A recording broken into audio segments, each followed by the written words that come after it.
Está no ar o episódio 47 do podcast ADU, gravado no dia 17 de outubro de 2023 no auditório da Unicamp. E estreamos hoje o nosso novo formato, agora em vídeo, e pode ser assistido pelo canal oficial da Unicamp no YouTube. Você pode ouvir também o podcast ADU nas principais plataformas do gênero, Spotify, Apple Podcast, Google Podcast. Nesse episódio, estamos aqui com a professora Rosana Onoco, da Faculdade de Ciências Médicas da Unicamp.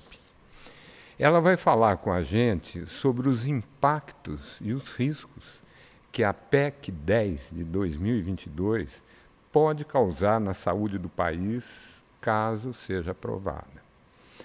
A PEC 10, conhecida como a PEC do Plasma, é uma proposta de emenda à Constituição que quer permitir que a iniciativa privada colete e processe o plasma do sangue humano.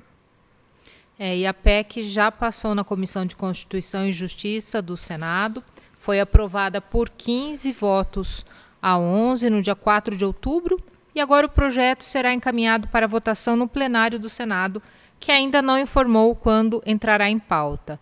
Se passar, segue para apreciação e votação na Câmara dos Deputados, onde precisará igualmente de maioria. Várias instituições já se posicionaram radicalmente contra a PEC. Entre elas a Fiocruz, o Conselho Nacional de Saúde e a Associação Brasileira de Saúde Coletiva, a Abrasco, que é presidida pela nossa convidada, a professora Rosana. Eu sou Cristina Segato e, juntamente com meu colega Paulo Samartim, damos as boas-vindas à nossa entrevistada, a professora Rosana Tereza Onoco Campos, docente na Faculdade de Ciências Médicas da Unicamp, a FCM, participa ativamente da formação de médicos, é coordenadora do Programa de Residência Multiprofissional em Saúde Mental e Coletiva e coordena também o Grupo de Pesquisa Saúde Coletiva e Saúde Mental. Chefe do Departamento de Saúde Coletiva da Faculdade de Ciências Médicas da Unicamp e atual presidenta da Abrasco, Associação Brasileira de Saúde Coletiva. Professora Rosana, seja bem-vinda. Obrigada, boa tarde. Para começar, o que é a PEC do plasma? Explica para a gente e como se daria na prática a aplicação dessa proposta. A gente tem assistido, né, com muita preocupação, eu chamo assim de uma retaliação da Constituição, está sendo rasgada em pedacinhos. Então, assim, a gente não fez uma reforma constitucional, mas está vendo passar PECs como se fossem a decisão de que vamos comer no café da manhã de amanhã, né, assim, com muita facilidade. E eu acho que é importante chamar a atenção de nossos ouvintes que quando houve a Constituinte, né, e a gente não à toa chama a Constituição de 88 da Constituição Cidadã, né, naquele momento histórico, um momento muito particular na história do Brasil, os constituintes buscaram garantir, né, que o tratamento do sangue e dos hemoderivados fosse um bem público. Eu gosto de começar por ali a reflexão para tentar entender por que será que eles pensaram isso. Será que eles eram todos dinossauros comunistas, os que fizeram a Constituição de 88, né? E não era, né? É porque há questões, né, que têm a ver com valores muito intrínsecos de uma sociedade. Então, hoje, por exemplo, a gente sabe que todos os transplantes, por exemplo, que acontecem no Brasil, são regulados por uma fila única que é regulada pelo Sistema Único de Saúde. O Brasil hoje é um dos países, estou fazendo analogia com os transplantes, mas para pensar que são produtos humanos, né? Coisas humanas. Então, assim, e a gente aposta na doação de órgãos como uma coisa solidária, empática, dos nós humanos cuidando de outros humanos. No caso do sangue, quando foi a época da Constituinte, foi a época, enfim, que começava a ter doenças transmissíveis tipo o AIDS, e que muitas pessoas ficaram doentes por uso de plasma e de sangue não tratado. E naquele momento era muito comum que as pessoas muito pobres, vendessem seu sangue, né, porque se pagava pela doação. Então, pensem bem, assim, em teses, né, eu estou dando aqui uma viajada, mas em teses, assim, a gente está abrindo com essa PEC a porta para que, de novo, as pessoas pobres sejam levadas a doar sangue, né? Porque quem precisa de dinheiro, não tem emprego, vai tentar vender algo de si próprio, né? E a gente está perdendo uma capacidade, uma potencialidade que o Brasil vem construindo desde aquele momento, que o Brasil tem perspectivas muito rápidas, aqui há muito pouco tempo, de conseguir ter sua autonomia em termos da quantidade de uso do sangue, do plasma e dos hemoderivados. O novo PAC do governo federal tem pautado, entre as coisas financiadas, acaba com a ampliação da Hemobras, que é a empresa brasileira que cuida dos hemoderivados, né? Pelas perspectivas e pelos cálculos que os técnicos que estão cuidando disso têm feito, a partir disso o Brasil poderia muito rapidamente, em poucos anos, não só se tornar autossuficiente, ou seja, não teria que importar hemoderivados, alguns tipos de produtos que se derivam do plasma, quanto ele poderia se tornar um produtor disso e exportador para a região, para a América Latina, para uma série de parcerias que a gente tem chamado muito a atenção sobre essa questão da biotecnologia nas parcerias Sul-Sul, né? Então, assim, em vez de nós do mundo do Sul continuamos o tempo inteiro a pagar caro, né, pelos direitos e importarmos produtos, a gente poder desenvolver, né, e a gente chama isso do complexo econômico industrial da saúde, poder desenvolver produtos de maneira que a gente possa garantir um acesso, né, mais justo, vamos dizer assim, mais democrático, não só no nosso país, mas talvez em toda a região. Então, é muito grave isso, e eu tenho insistido muito nessa discussão dos valores, né? Há tantos problemas sérios no Brasil, né? Nós ainda estamos, nós temos desigualdade, nós temos fome, nós temos violência, nós temos uma crise urbana terrível, nós estamos numa crise climática espantosa, e no meio de todos esses problemas, nossos legisladores não têm nada melhor a fazer que estragar uma coisa que não precisava.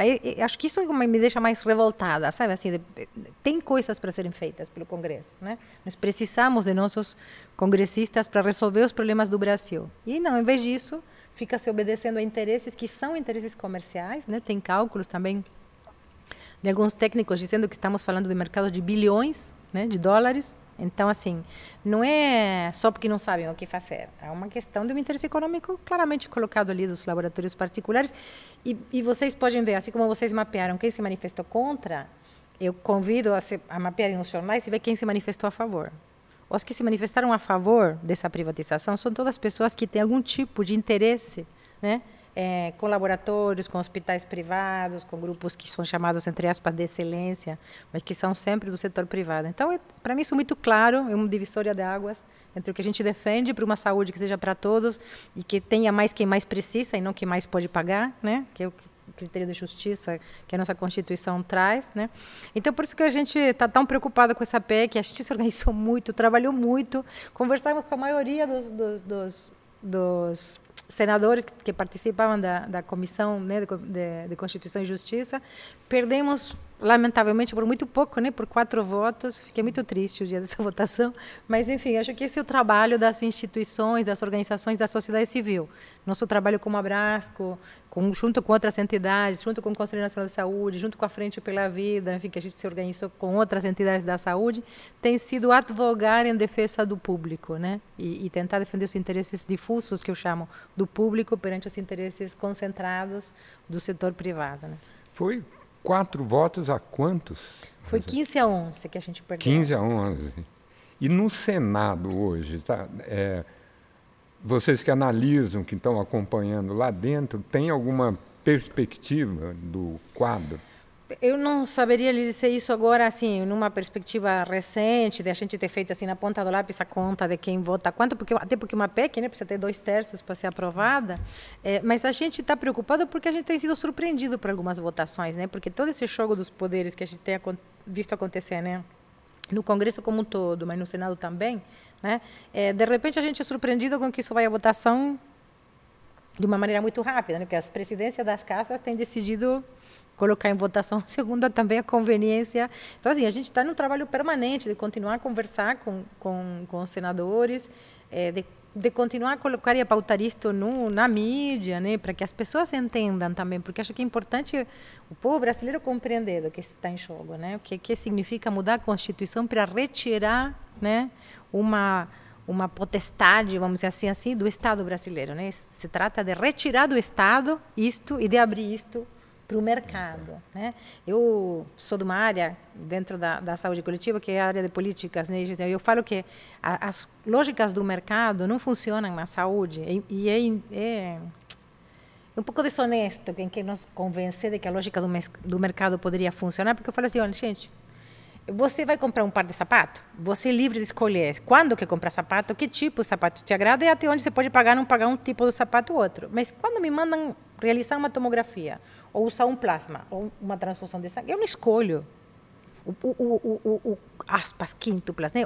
O consumidor da saúde não é bem um consumidor, né? Ele é mandado a consumir. Porque é para nós, os médicos, né? Os médicos. Então, assim, é um mercado muito regulado. E então é uma falácia falar de mercado, sabe? É mentira que o mercado vai aumentar o acesso. Ele vai dificultar o acesso dos que sempre têm dificuldade de acesso, que são as pessoas mais pobres.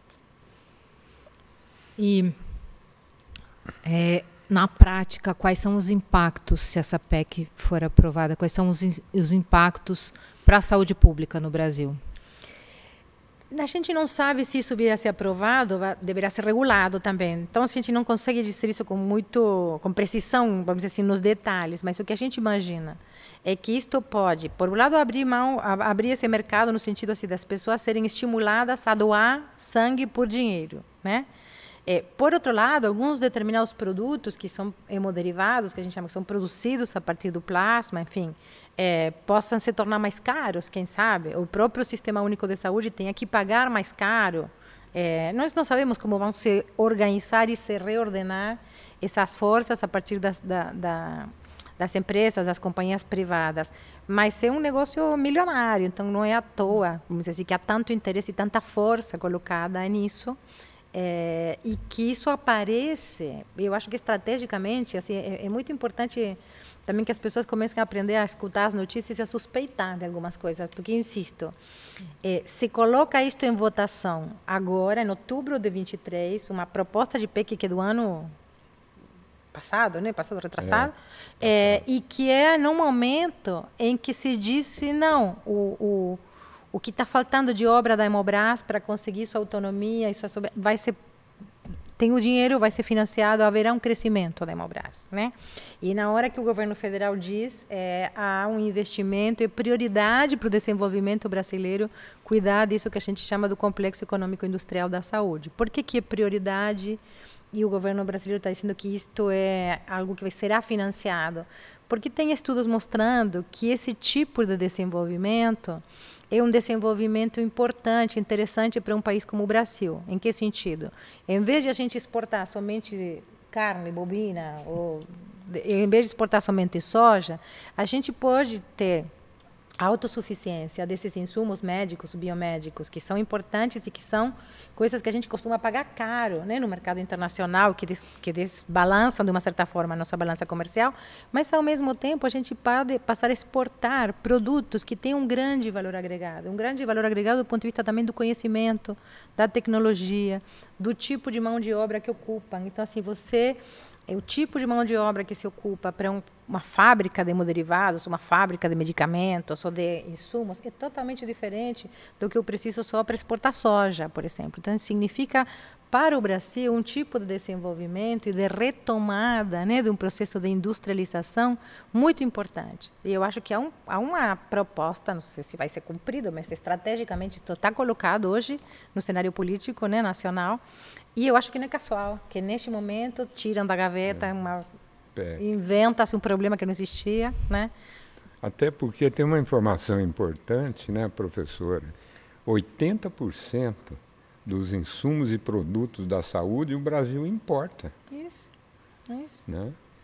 Isso é Vocês devem se lembrar muito bem de como foi o começo da pandemia. No começo da pandemia, a gente não tinha nem máscara, aquelas máscaras comuns, porque era tudo importado da China. E fechou-se o comércio com a China e, de repente, a gente não tinha máscara. Levou todo esse primeiro mês do fechamento, vocês devem lembrar. Até que as fábricas... E era óbvio que o Brasil consegue fabricar máscara, era óbvio. Tanto que hoje a gente tem máscaras nacionais. Então, assim, mas por que a gente tem eu acho que esse grau de dependência, enfim, tem a ver com muitas coisas, não é minha área, pensar assim, comércio internacional, mas é evidente, né, que do ponto de vista estratégico, do ponto de vista da soberania nacional, do ponto de vista da autossuficiência, de um sistema de saúde como o SUS, que minha preocupação sempre é o sistema público de saúde.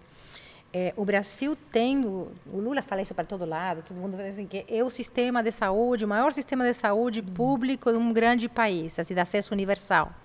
Então, é claro que o legislador deveria estar preocupado com tornar os insumos que permitem que o SUS funcione mais barato e não mais caro. Percebe que é um contrassenso? Perfeito, de repente, nossos perfeito. senadores fazendo o contrário. É importante porque é estratégico, porque é uma questão de direito do cidadão brasileiro, acessar a saúde e que todos tenhamos acesso ao que a gente precisa, né? Não porque eu sou mais rica, possa pagar um plasma que está melhor processado que o outro, ou que eu tenha acesso porque eu posso pagar uma transfusão e o outro não vai ter acesso, né? Outra questão importante, falando do SUS, é essa questão. O Brasil tem toda essa história com o SUS, mas o Brasil 3,9% do PIB nosso é investido no SUS. Países que têm um sistema público de saúde, como Inglaterra, Reino Unido, mesmo Espanha, Portugal, 7%, 8%. Né? Então... Essa é uma luta assim, que a gente tem se engajado muito também, a nossa associação, né, a Associação Brasileira de Saúde Coletiva, também juntamente com outras entidades da saúde coletiva, muito fortemente com a Frente pela Vida. Recentemente, o mês passado, a Abrasco e a ENSP, que é a Escola Nacional de Saúde Pública, organizamos um seminário lá no Rio sobre o tema do financiamento, porque esse também é um tema que não entrava na agenda, e eu acho que é uma das poucas, entre aspas, quíntuplas, e com perdão, mas assim, coisas que passou bem depois da pandemia. E é que antigamente assim, tinha certos setores liberais, fiscalistas, que diziam o tempo inteiro que não, que o SUS tinha dinheiro suficiente e que só se tratava de problemas de gestão e de administração. Depois de fartos trabalhos mostrando dados como esse que você acabou de dizer, hoje nem esses setores da direita mais liberal são capazes de dizer que o SUS não precisa de mais recurso. E esse é um deslocamento também da luta política, percebam. Nós conseguimos, como país, como sociedade, e nós como movimento sanitário, empurrar a agenda política ao ponto de que agora ninguém mais consegue negar que o SUS precisa de mais recurso público. O que começa agora? A disputa pelo recurso público. Então, nós tudo bem, podemos ter SUS, desde que o SUS compre do privado. Perfeito. E esse é o deslocamento político que acontece nesse momento. E é por isso que a gente está tão preocupado. Tem vários setores que é assim, né? Então, o SUS cobre 100%, mas 100%, mas a prestação é paga ao setor privado, né? Então, nossa luta do movimento sanitário, da Abrasco, das outras entidades, tem sido para dizer, olha, um SUS sustentável, o SUS que cresce, que resolve os gargalos que ele ainda tem, como a gente quer, e que, de fato, né, garanta o direito à saúde, acesso ao direito à saúde, precisa poder ter mais autonomia em relação aos seus próprios insumos. A dependência externa é ruim. A dependência, quando a gente fica refém de determinados cartéis de venda de alguns insumos, é péssima, né? Então, nós precisamos, sim, entender que o que está em jogo é um jogo de apropriação, por dizer assim, de apropriação do recurso público, né? E esse é o jogo de forças que, neste momento, está em disputa, ainda que pareça tão silencioso, ainda que pareça que o PEC da sangue não tem nada a ver com a hemodiálise, tem tudo a ver.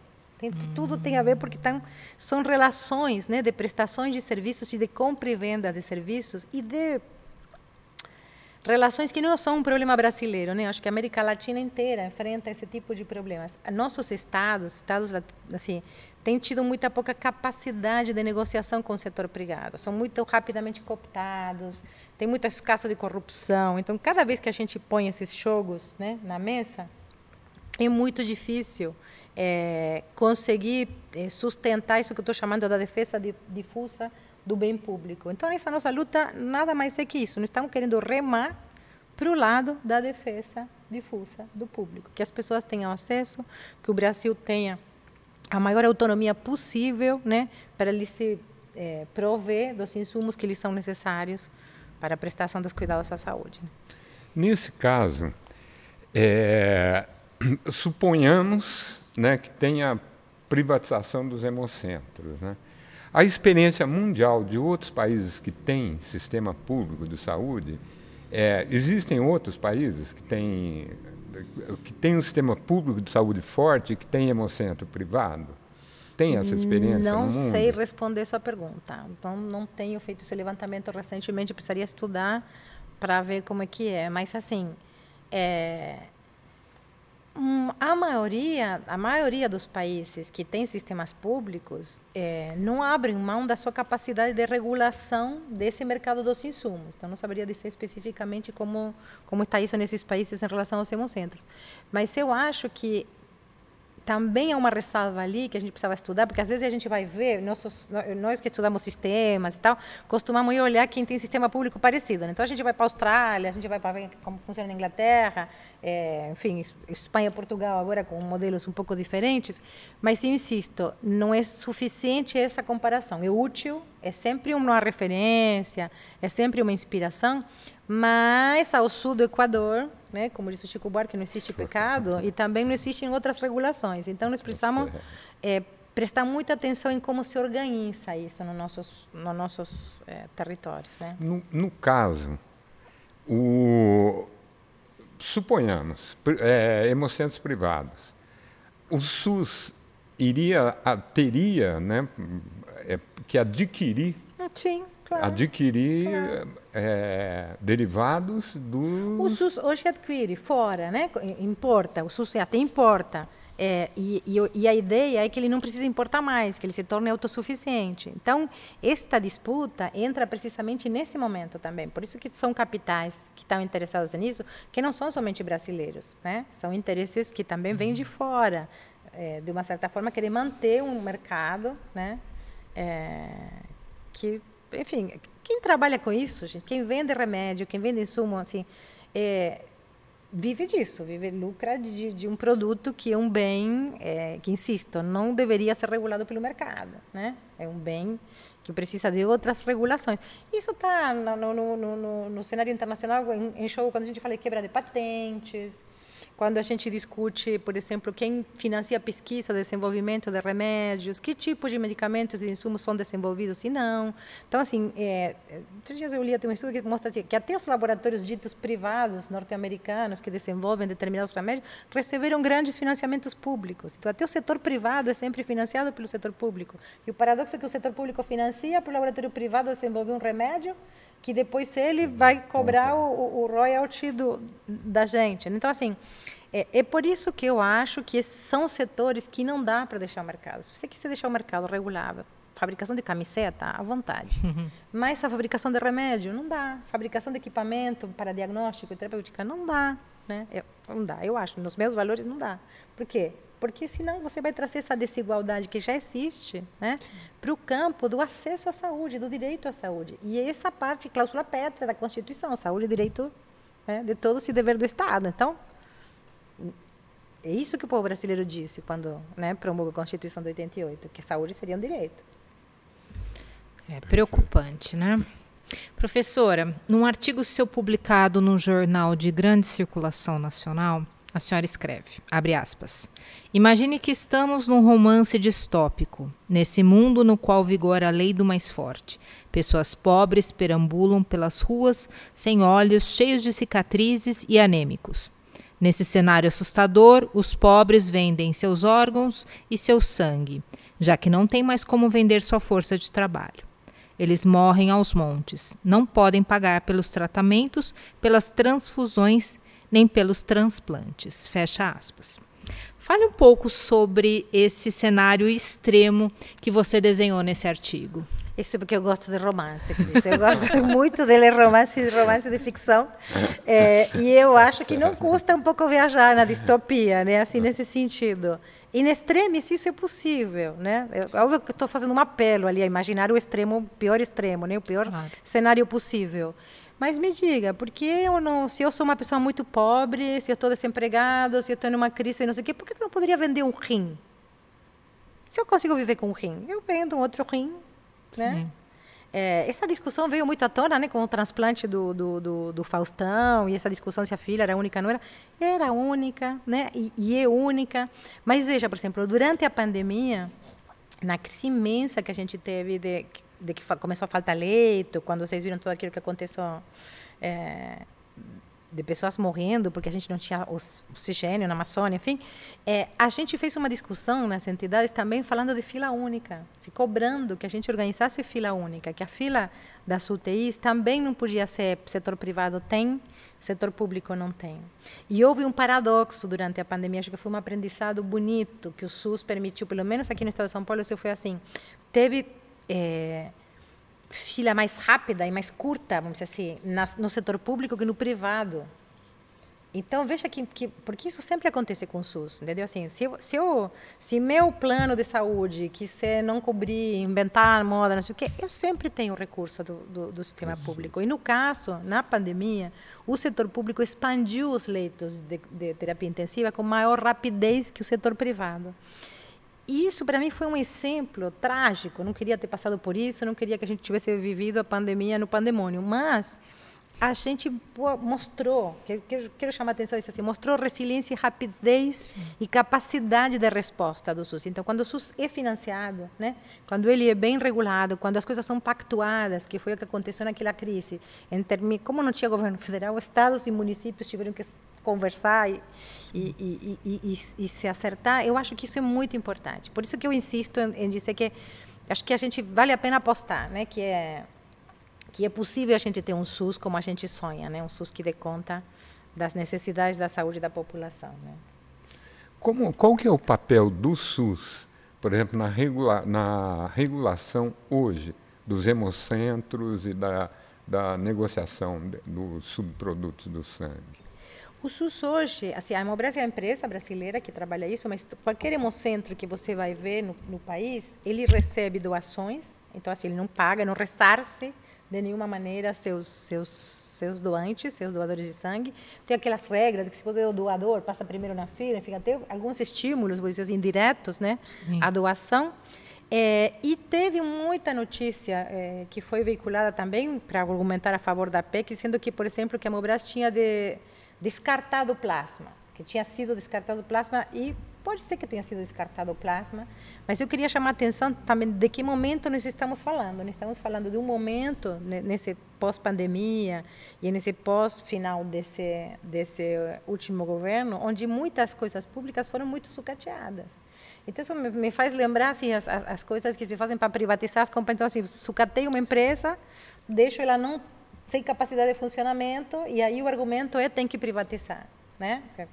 Eletrobras, peguem o que vocês queiram, assim, agora a Sabesp aqui em São Paulo.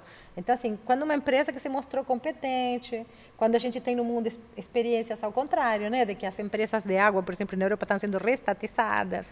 Então, eu acho que a gente tem que sair dessa...